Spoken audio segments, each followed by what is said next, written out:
If you are a single, successful, professional woman who is tired of attracting men who will not commit to you, then this video is for you. I am Jamila McMallow, and I'm a mindset coach and relationship expert for successful professional women who want to improve not only their relationships with men, but foremost, their relationship with themselves. Now, the topic of this video, what I want to talk to you about today, is commitment. Okay, got my notes here so I can stay on track.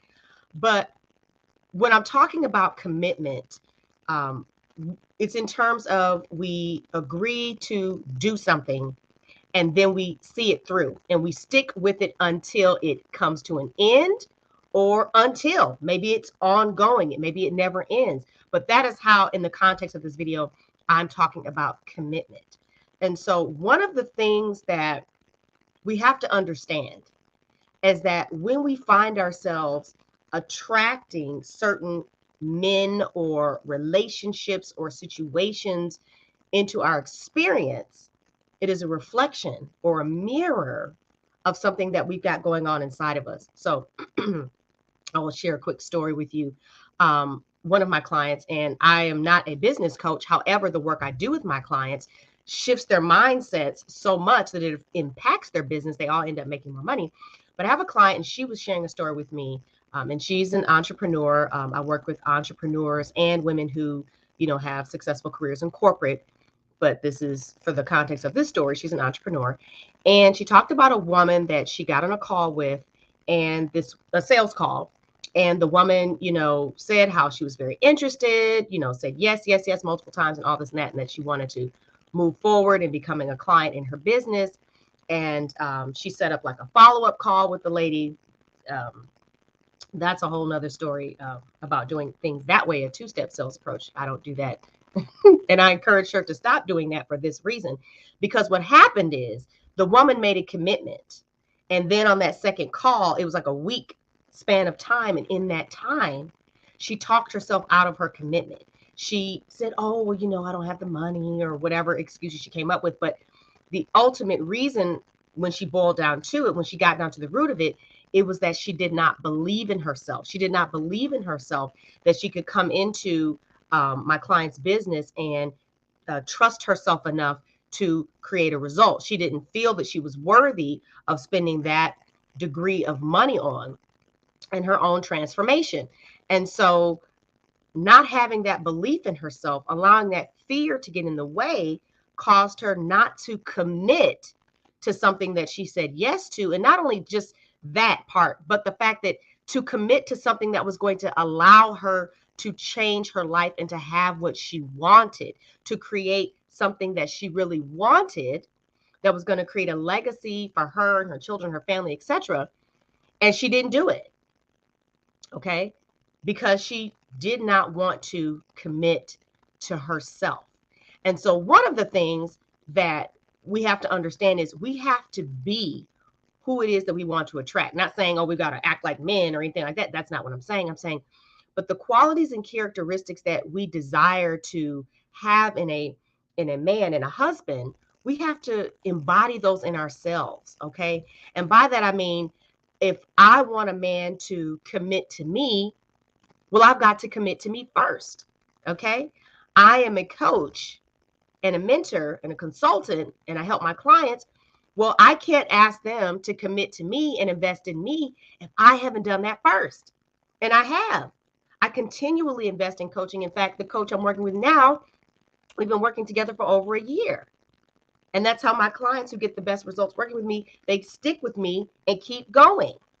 We keep going. We stay committed to each other, because as the relationship grows, it deepens, and more results, more and more transformation comes from that. But my point is that if you want a man to commit to you, you have to commit to you first. And so a great question to ask yourself is, where am I letting myself off the hook? Or where am I letting my fears or my lack of belief in myself get the best of me and keep me from committing to something that I know I really want and that's a great idea that's good for me, that's going to help me, that's going to transform my life, that's going to change things in my business, whatever, have I made that commitment first?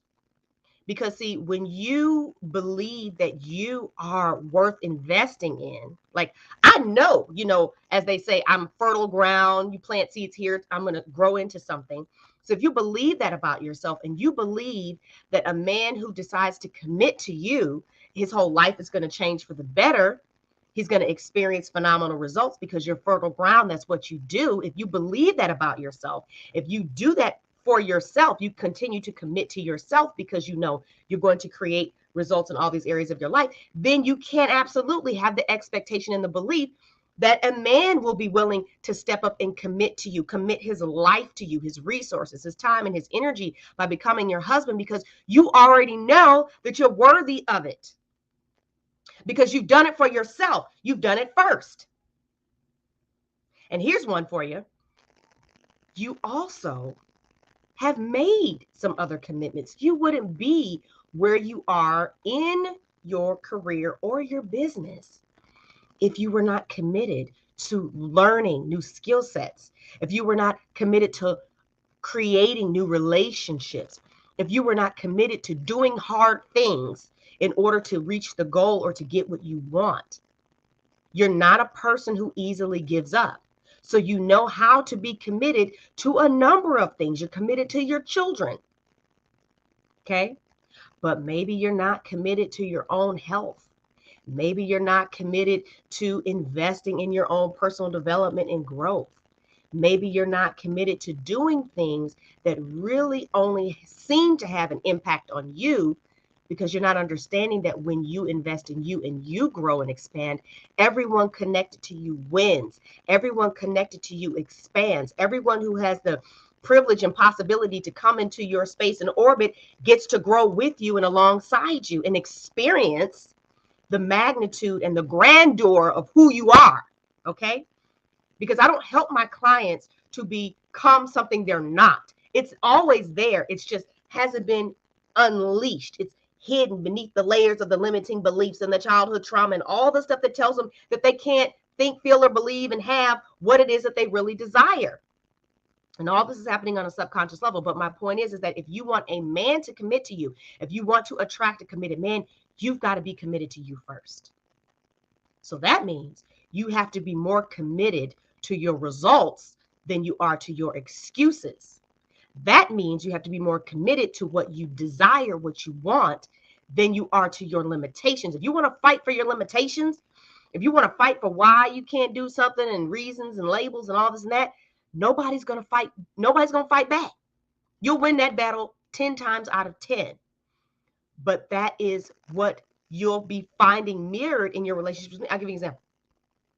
You ever have a man who says, okay, let's kick it, whatever, and then he starts, creating this whole relationship by text message, and you start getting your feelings involved. But then when you're asking, okay, well, when am I your girlfriend? Are we exclusive? What are we doing? And then it goes silent. Or he starts backtracking. Well, let's not put a label on it. Well, let's just keep it. And you're like, I don't think so. That's not going to work for me. But you allow yourself to continue dealing with him, or you allow yourself to continue staying in this relationship where you're being strung along, even though this man hasn't made a commitment to you. That's a mirror. That is a way of being that you are accepting from him, because you're already accepting it from yourself. Come on now.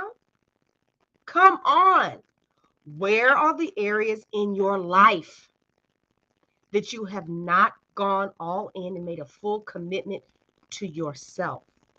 Because when you become fully committed to you, and fully committed to you becoming the best version of yourself, fully committed to yourself transforming, taking care of yourself, your mindset, your body, your well-being, all of it, then you can gladly stand up and expect that a man will want to commit to that, because you've already done it first. Okay? So I'm going through my notes, just make sure I don't miss anything.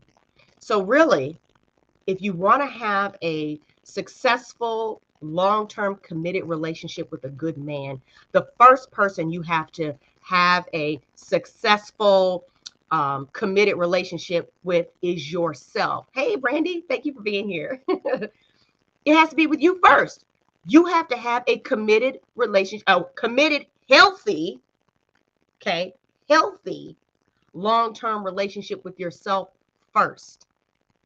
And so that can look like how you speak to yourself. That can look like how do you feel in your own skin, your confidence. That can look like, am I afraid of doing things that seem to only benefit me, or do I regularly invest into myself, into my own personal development, into my own growth, into coaching, into mentoring, into whatever that looks like for where it is I want to be in my life? Am I already doing that? Because if I want a man to invest his life with me, I got to be invested in me first. Okay?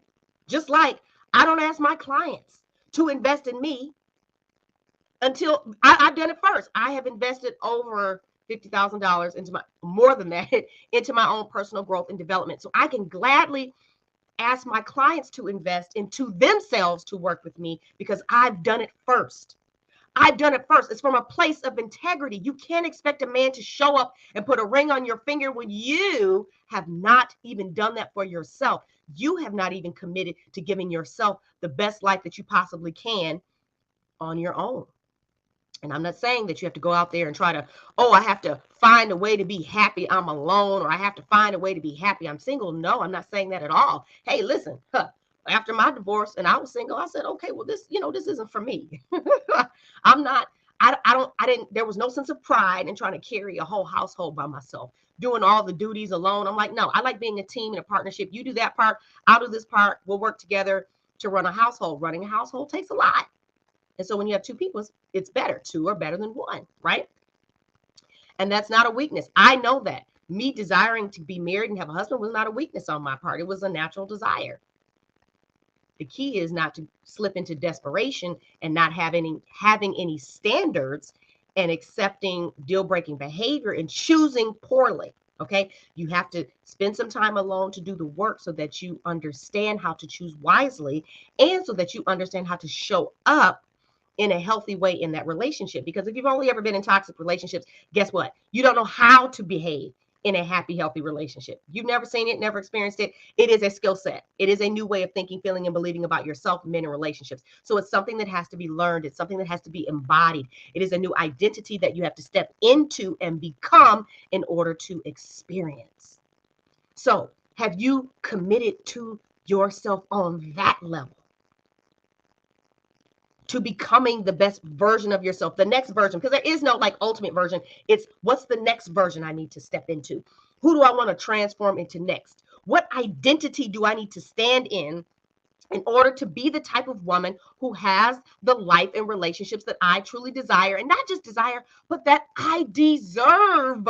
You deserve it. You don't deserve to keep wasting your time with men who aren't serious about you. You don't deserve to keep having men stringing you along in situationships, all these little cute little cliche words for you getting your heart broken and your time wasted. Okay?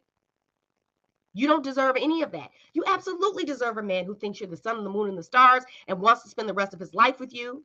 You deserve to have the big wedding you always dreamed of, or maybe just the small one on the beach. Whatever it is, you deserve it. Why not? And please believe me and understand that you're not too old, you're not too fat, you don't have too many kids, you don't have anything working against you other than what's going on up here in between your two ears. And so are you committed to changing this about yourself? Because you want a man who has a committed mindset, a man who thinks and feels a certain way to show up and commit himself to you. But what are you doing to get ready? What are you doing to prepare? This ain't about no dating tips and tricks. This ain't about no texting strategies that you done got off TikTok telling you how to have a man ask you on a date. Come on, man, please. You're pushing 40, over 40, 50, whatever. We're not doing that little teeny bopper stuff. Okay, that's not how we roll. We're Gen Xers and beyond. Okay? We just don't do that. And it's not about that. Okay, because you know how to, I said it in my live stream yesterday, you know how to talk to people, you know how to build relationships, you're already doing it. And so what I'm saying is that if you want a man to commit to you, if you want to attract a committed man, yes, you must, of course, believe that it's true and possible for you. But two, you got to be committed to you first. You got to let your yes mean yes and your no mean no. And you got to be saying yes more than you're saying no to yourself. You got to stop giving into your excuses, your limitations, and your reasons as to why you can't do this or you can't do that, or you keep putting stuff off as if time is going to last forever. You're not promised tomorrow. I listen, my husband and I, it was either last week or the week before, we met with an estate planning attorney because we have two small children, and it just became evident, obviously, that we wanted to make sure that they were protected in the event that anything happened to us. And in just meeting with that attorney and having her explain all the things that she understands about the process, and specifically probate, you do not want your family and your assets going to probate. You want to avoid that at all costs. Please get a trust. Okay. Please talk to an estate planning attorney. That's a sidebar. But my point is that in this process and experience, just realizing that, we had to put things in place in order for our children to be taken care of when we're no longer here. Okay. Thinking ahead like that, making that commitment to our children. You got to be thinking about what you want for your future too. And are you committed to that and making the hard choices and decisions? And we, like I said, my kids are 3 and 5, and we have a will, and we could have said, oh, this is enough. We can just whatever. But no, we didn't make excuses and say, wow, that's a lot of money. Or, oh my goodness, no, because guess what? If something happens to us, we want to know that they're going to be taken care of by the people we want taking care of them in the way that we want them cared for. And so my point is are you putting off your transformation, your healing, your goals, your desires, because you think tomorrow is promised? Is not. And that's why I use that example of the estate planning, is because we, as much as we didn't want to think about that, and I was literally getting emotional sitting there just thinking about the idea of us not being here and somebody else raising our kids and all of that. It is emotional to think about not being here, but you got to understand that the only time you have is now. And so why are you wasting time being in the state that you're in, not the literal state, but the state of being that you're in, if you don't like it? If you want something more, if you want something different, if you want to be happily married to a good man, if you want to attract a committed man, well, then okay. Number one, you got to commit to yourself. You got to commit to yourself. You got to make yourself a priority. You got to stop giving into your excuses and your fears and finding reasons to not do what it is that you need to do in order to get what you want. Commit to you. And then you can stand in a place of integrity and in a place of belief in knowing that you can absolutely expect a man to show up into your life that is also going to want to commit to you, because you have already committed to yourself, and you're worthy and deserving of being committed to, of being invested in, because you are fertile ground. Everything that comes in, you grow and you make it better. And everyone connected to you wins. All right. So thank you so much for watching live. If you are catching the replay, please drop a hashtag replay. If you're watching this on YouTube, I would love it if you would be willing to just click that little bell for the notifications and click the subscribe. Feel free to leave your thoughts in the comments on commitment. All right. And I will respond a little bit later after I get off of here. But thank you for joining me live, and thank you for watching if you're joining me on the replay, and I will see you next time.